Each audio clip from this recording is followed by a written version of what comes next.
Imagine this: a politician proven to be corrupt is exposed on national television. There are solid proofs, witnesses, an ongoing sequence of scandals, and yet their popularity grows. Crowds defend them in the streets, memes transform them into a hero, hashtags elevate them into a myth. Why? Why do we admire those who embody exactly the values we pretend to despise? This is the central contradiction. We preach ethics, yet follow cynicism.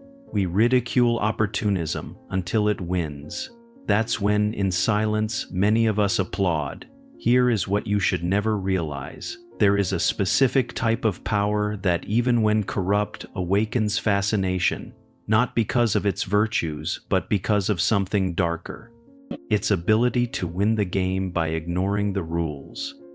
And perhaps no one described this with more precision than Nietzsche. For him, the morality we inherited, humility, compassion, equality, was merely a facade, a convenient disguise invented by the weak to domesticate the strong. But what if we are, without realizing it, craving exactly the opposite? What if the rise of corrupt leaders is not a social accident, but the manifestation of an unresolved collective desire? A will to power that we pretend not to have, but that secretly commands us. The question is direct. When was the last time you secretly admired someone for breaking the rules and getting away with it? This is not just a political problem. It is a psychological mirror, a civilizational symptom, and perhaps Nietzsche's greatest warning for the 21st century. Let's hold up that mirror and see who is really looking back. Hidden dominance. Nietzsche and the hidden will to power. Nietzsche understood something most of us still hesitate to admit. Behind all morality lies an instinct, and it is rarely noble. Nietzsche believed that conventional morality was not born of pure rationality or ethics, but rather a social construct designed to repress more primitive impulses. The so-called slave morality, based on compassion, submission, and sacrifice, arose as a defense against the master morality, which celebrated strength, dominance, and the will to power.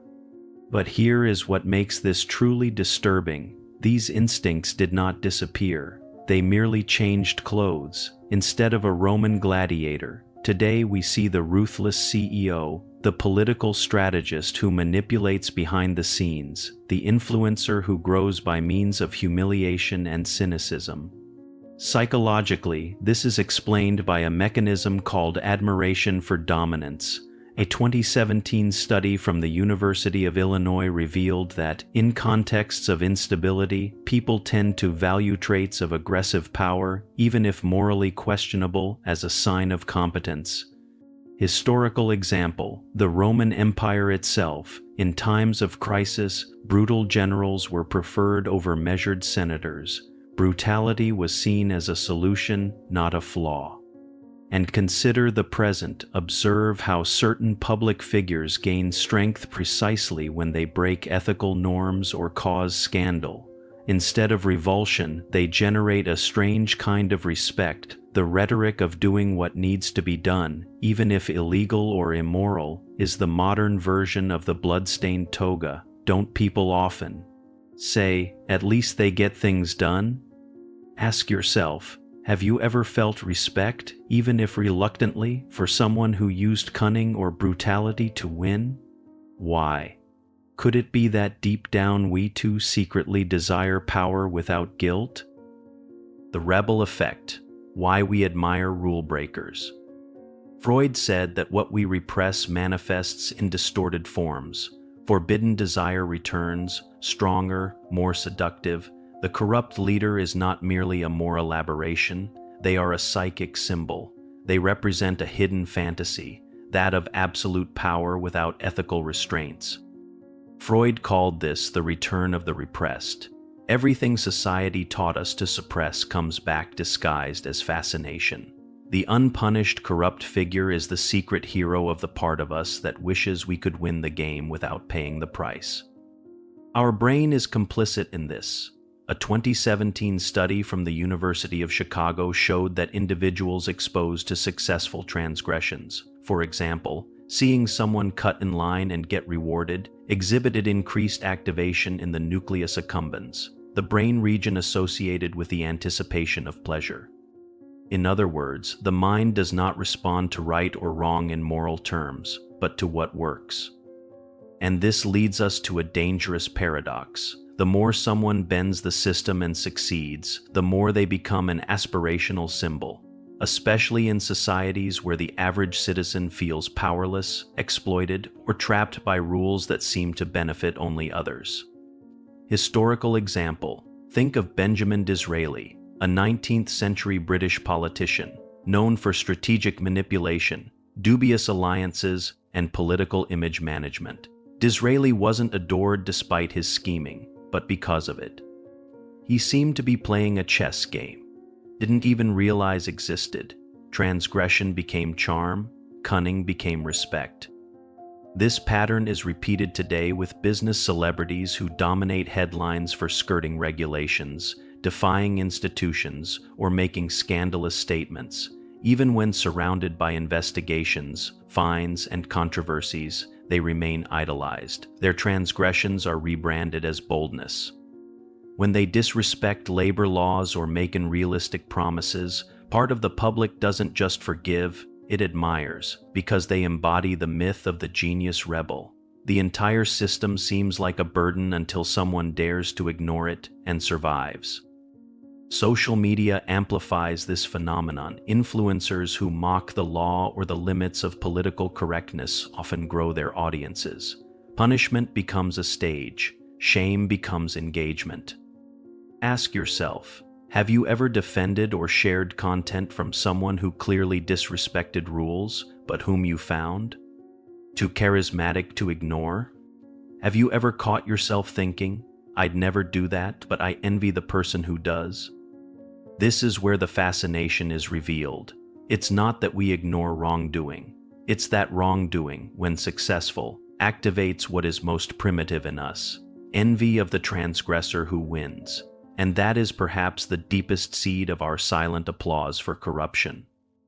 The fear of frailty, why we confuse strength with morality. Hobbes saw the world as a jungle. Without authority, chaos reigns.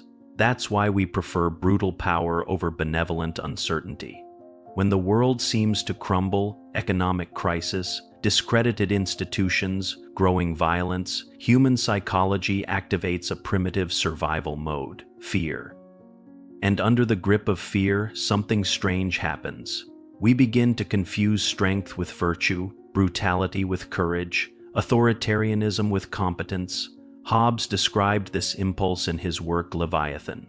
To him, man in his natural state is selfish, competitive, and violent. The only way to contain this barbarism is through absolute central power, even if tyrannical in peaceful times. That seems excessive. But when social order threatens to fall apart, the desire for a strongman returns with fury. Neuroscience confirms it. A 2021 University of Toronto study placed participants in simulated social and economic instability. The result? Over 60% favored authoritarian leaders, even those who violated democratic principles, so long as they promised to restore order. That pattern repeats with terrifying precision throughout history. After the 1929 crisis, Germany fell into despair, and instead of seeking ethical or balanced leaders, much of the population supported an authoritarian figure, known for their forceful and manipulative rhetoric, who offered Germany what it craved more than morality: control. Today's scenario isn't so different. Amid political polarization, disinformation, and economic anxiety, the cult of the leader who delivers grows. It doesn't matter if they're corrupt, cruel, or dishonest. What matters is that they shout loudest, they name scapegoats, they promise victory without dialogue. Just look at contemporary leaders who mobilize masses. Many are accused of authoritarianism, abuse of power, disrespecting the law. Yet that doesn't stop their rise, it often fuels it, because to a brain in threat mode, kindness seems weakness, nuance uncertainty, and compassion defeat. Have you ever found yourself suspicious of someone too good? A balanced politician, a moderate manager, a calm mediator, they inspire less trust than an enraged populist. Why? This is the crucial point. It's not that we desire corruption, but the type of power it symbolizes, power without hesitation. And when we feel fear, we readily trade ethics for efficiency, justice for force, democracy for imposition. The real danger, then, isn't only leaders who seize power by force, but us who give it willingly, as long as it comes with a promise to end our fear. The mirror effect, what corruption reveals about us. Carl Jung warned, what we reject in ourselves is projected onto others, and what we admire may be what we secretly wish to be. The figure of the corrupt leader doesn't just provoke public indignation, it reveals deeply personal repressed desires. Here, the psychological game becomes dangerous. Jung called the shadow the part of the psyche where we place everything we've learned to reject, boundless ambition, anger, the desire for domination, but denial doesn't eliminate it, it only hides it, and what the hidden shadow projects onto the world. When we see a politician bending rules and growing from it, what do we really feel? Outwardly, indignation, but in the silence of the mind, often something more ambiguous, envy, hidden adoration, a strange fascination, because they embody the freedom we lack, the strength we repress, the audaciousness we learn to domesticate. Science confirms this ambivalence. A 2018 Princeton University study analyzed reactions to ethically ambiguous leaders. The result, people with a low sense of personal agency, feeling they have little control over their lives, tend to forgive or even justify unethical behavior in figures who represent power. They project their own frustration onto those leaders, seeing them as the victorious version of who they could not be. Revealing historical example, Henry VIII, cruel, manipulative, he destroyed alliances and had wives executed. Yet he became a symbol of supreme authority. Why? Because he did the unthinkable, challenged the Pope, founded his own church, concentrated power. He embodied I want, I can, I do, and paid the price without ever apologizing. The collective shadow worshipped him for it. Today, that pattern amplifies on social media. Celebrities, politicians, and influencers who act arrogantly, break norms, or disrespect conventions often gain more followers, not despite their flaws, but because of them. They perform the collective shadow. They become icons of a toxic freedom that secretly seduces. Think of the moments when, even knowing someone's corrupt, you thought, at least they're not pretending to be saintly. That kind of rationalization reveals something deep. The anger isn't always at the transgression itself, but that we ourselves didn't commit it successfully. Ask yourself, have you ever defended or ignored immoral actions simply because someone represented your worldview? Have you ever relativized ethics in the name of loyalty? The real risk isn't only corrupt leaders rising, it's the people who emotionally sustain them, who project their own unfulfilled desires onto them, who see in them the embodiment of a power they wish they had, and who, without noticing, feed the very leadership they claim to oppose. Admiring the shadow is the first step to normalizing it, and perhaps the leader who most threatens democracy is the unconscious reflection of our own omission. The reward cycle, how corruption becomes symbolic capital. Pierre Bourdieu showed that reputation is a form of capital, and capital, even symbolic, generates power.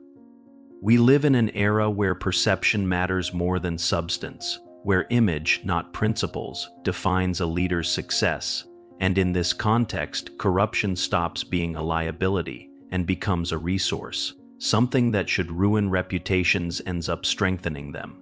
How? Through what Bourdieu called symbolic capital.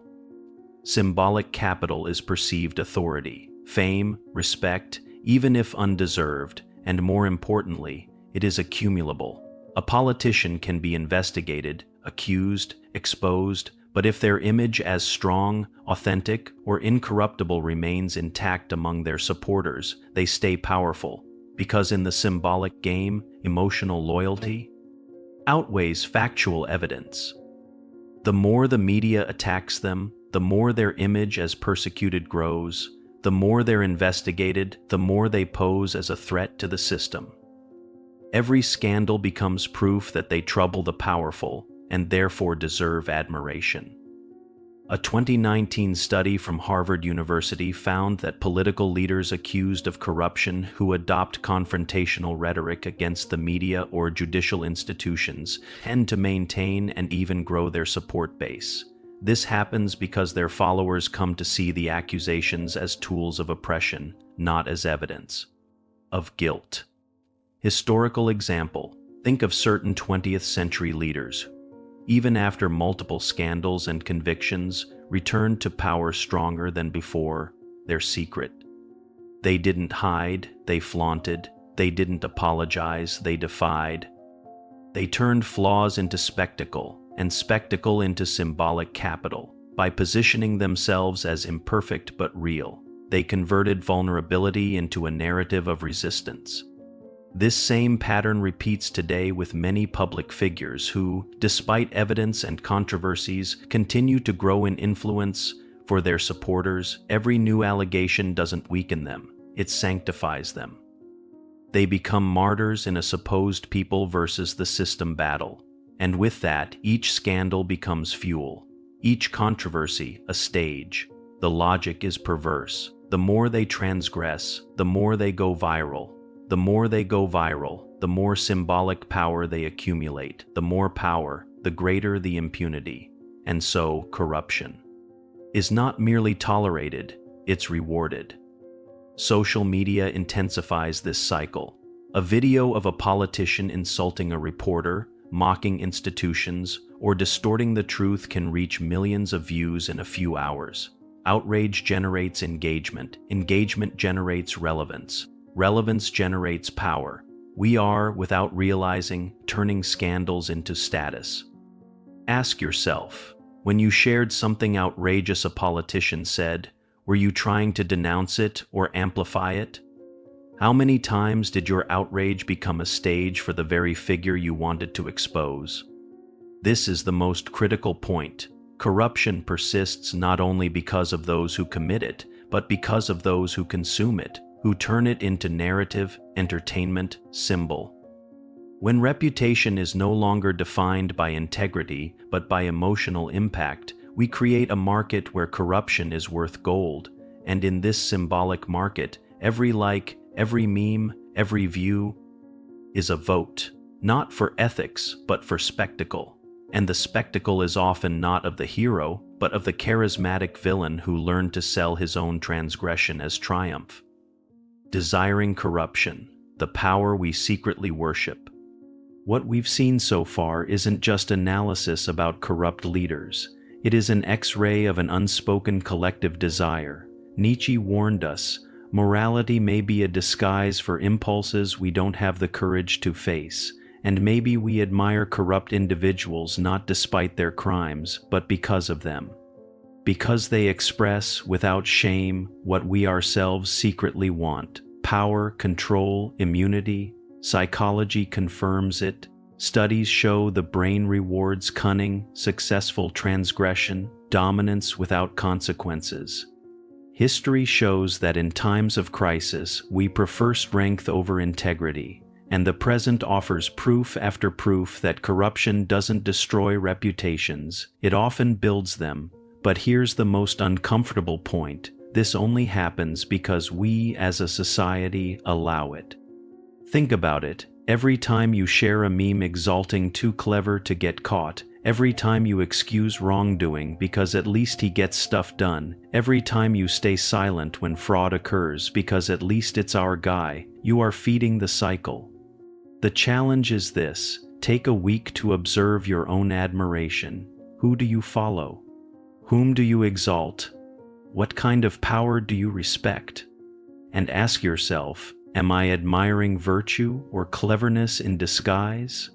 Ask yourself, how many times per week do you reward the appearance of strength at the expense of ethics? The real turning point isn't exposing corruption out there, but recognizing its seed within us. That is the kind of reflection that transforms not only opinions, but structures, that reshapes our sense of leadership, power, and success. And if this conversation unsettled you, great, share it, ask your friends. Why do we admire those who corrupt the system? And more importantly, what does that say about us? The truth is, the leader we follow shapes the world we live in. Choose consciously.